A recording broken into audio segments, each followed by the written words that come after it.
Company that we're going to be doing our report on is going to be SBV Workforce Management. It's a time and attendance company.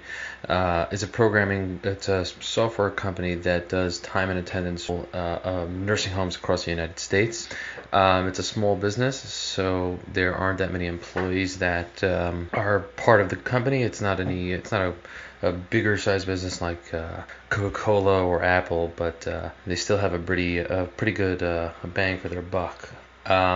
The software they provide to the nursing homes has three modules that are part of the software. The first part is the time and attendance module. This is the part of the software that works in conjunction with the time clocks in the facility, and it pulls and gets all punches that employees punch in the morning, and when they leave, certain pay rules and calculations that the facility gives SPV that sets up in the software. They get paid a certain. The second module of the software is the accruals module, which is basically based on the amount of time that the employees work, and they punch in, they punch out, just like any other company.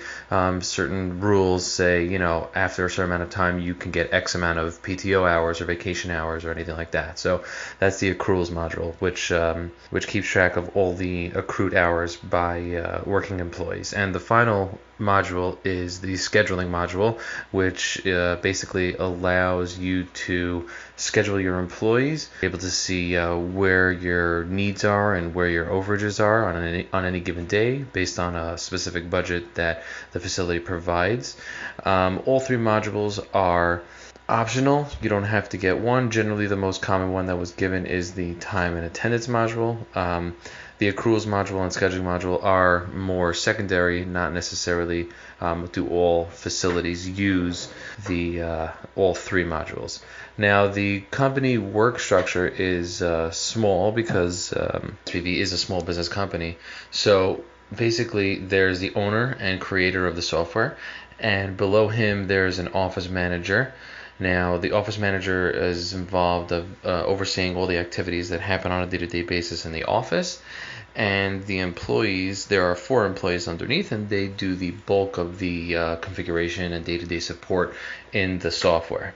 Now, the standard small business, they don't have a lot of inventory on a lot of stuff, but SBV has a bunch of different assets. They have 4 people in the office, plus the office manager.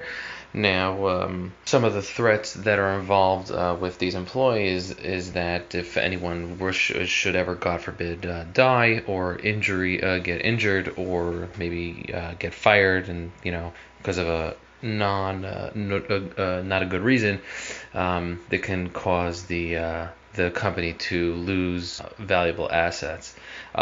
Standard small business, they have computers and servers in the office. The employees each have a computer of their own, and there's one server, and there's also a bunch of time clocks in the facility, in the office as well. That's where they keep their stock of hand punchers that they can send out to facilities. There's obviously others, miscellaneous parts that come with the company, but other than that, there really isn't that much assets that they have besides the standard small business that there is out there.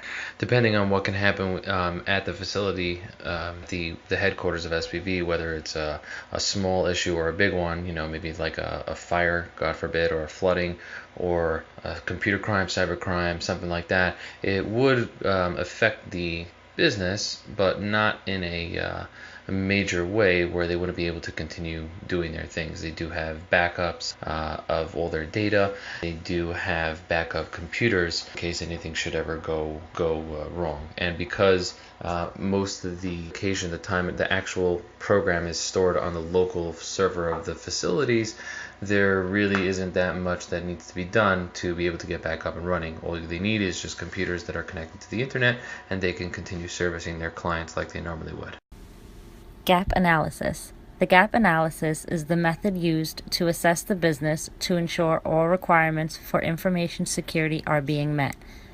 Program policies, network security protocols and policies, emergency contacts and procedures, training and developmental activities, policies distributed upon employment, assigned roles for the company, exit procedures in place for employees leaving the company, are all reviewed for their current state, future state, and next steps.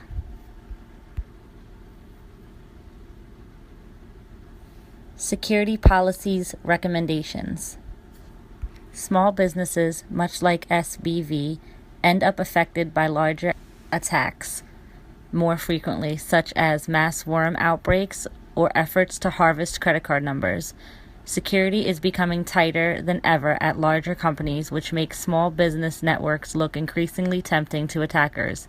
In order to make sure that the network is secure and is passable at SBV, there are a few steps that should be taken. Making sure all PCs and laptops are protected, which at SBV is already taken care of by firewalls being enabled on all computers.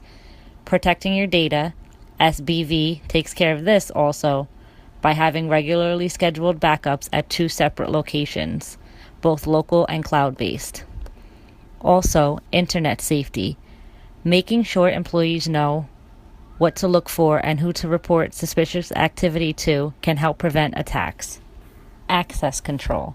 SBV, though small, run Active Directory for structure and security purposes. This allows for easy account management and control of access based on roles. The accounts are set up with 2 main groups, users and management. Management is then broken down between departments, allocating access to required documents and drives on a role-based structure. Users have less access than management users for need-to-know security purposes. Tracking is another benefit of using Active Directory. Changes on documents and access to drives, among other things, can be tracked by using Active Directory. This is crucial when handling the personal and secure information of our clientele. The baseline documentation diagram shows the inventory of all the information assets that need to be secured with the appropriate justification. Account for changing of behaviors and values of these objects. Security education. To be aware of security policies, employees need to be trained and made aware of these policies. Formal education must be organized for the staff on various security topics: information security, prevention methods, communication safety, and internet safety.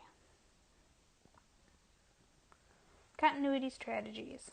The incident response plan focuses on incident response such as fire, flood, earthquake, or complete blackout. The disaster recovery plan focuses on returning systems to their original state after a disaster occurs. The business continuity plan happens synchronously with the disaster recovery plan if the damage is major or ongoing. The business continuity plan launches critical business functions at an alternative site, such as different office location or a satellite office. Management functions. There are 5 major management functions that are the foundation upon which the ICS organization develops. These functions include incident, operations, planning, logistic and finance, and administration. Incident personnel. At SBV, the following are the personnel involved in an incident: a building administrator. They serve as the incident commander or delegate that authority to a qualified individual. The incident commander. The incident commander has overall responsibility for managing the incident by establishing objectives, planning strategies, and implementing tactics. The incident commander's assignment includes: take steps considered necessary to ensure the safety of all employees within the office and building. Prepare for transfer of staff and other individuals when safety is threatened by a disaster.